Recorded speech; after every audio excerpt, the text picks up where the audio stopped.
It's a pleasure to rise in the third reading of the Crimes Theft of Employment Amendment Bill. I wasn't going to take a call, but sitting here I felt compelled to get up and share my views on what is, I think, an important debate. And I would like to start by acknowledging Ibrahim Omar, for your contribution, and Camilla Bellich, a Northcote local, for taking this member's bill on. But Madam Speaker, where I start from is similar to where a lot of people on this side of the House start from, which is that we believe in individual employment relationships. It's no secret. It is an ideological debate that the left and the right have had for decades, and we will continue to have. But from my perspective, Madam Speaker, we believe in employment relationships that it should be employer and employee-led. Individual.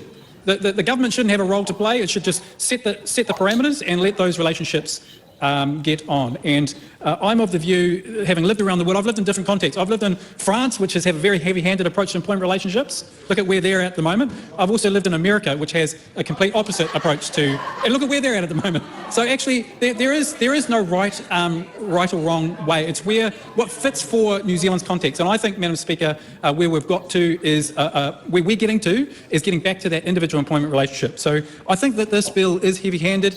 There are already a lot of ways in which employees can go about exercising their rights under the Employment Relations Act, the Minimum Wage Act, and the Holidays Act. But zooming out, there are a lot of laws in this country that aren't policed, and you look at the litter laws in New Zealand.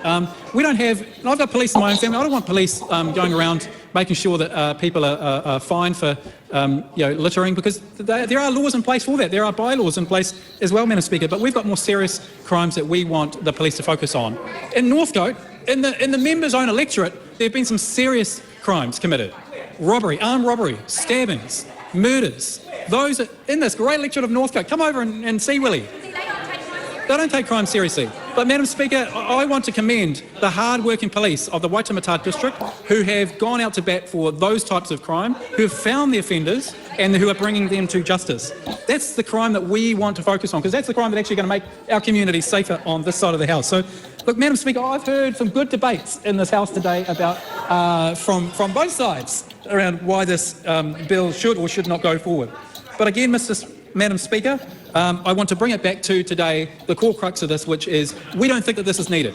We don't think this is needed. We think that there's unintended consequences. We want the police focused on improving the community safety of our community. And we want an employment relationship that works at the individual level. We want government out of our lives. Northcote voters, except that person over there, wants government out of our lives. Camilla. And she lives in the most wealthy... 2 names, first name, last name. Camilla Bellich. People in her neighbourhood. I've door-knocked every door in her street. And I know the sentiment of her community, Madam Speaker, that they would not approve of such a bill because they believe in employment relationship at the individual level. They believe in the current architecture and that it's sufficient, and they want our police focused on what matters to them. So, Madam Speaker, I do not commend this bill to the House tonight. I'm just going to put a PSA out there as a libertarian. Stealing from your workers is not based in cool. It's not freedom pill. Don't steal from your damn workers, okay? And yes, government should have a role to play in preventing that from happening. Now, just want to sit there and say this. Dan is my ex's Alex's local MP. But I can say one thing. His mother, Christine, I think it's Christine's her name, or is it Christina? No, it is Christine. It is Christine.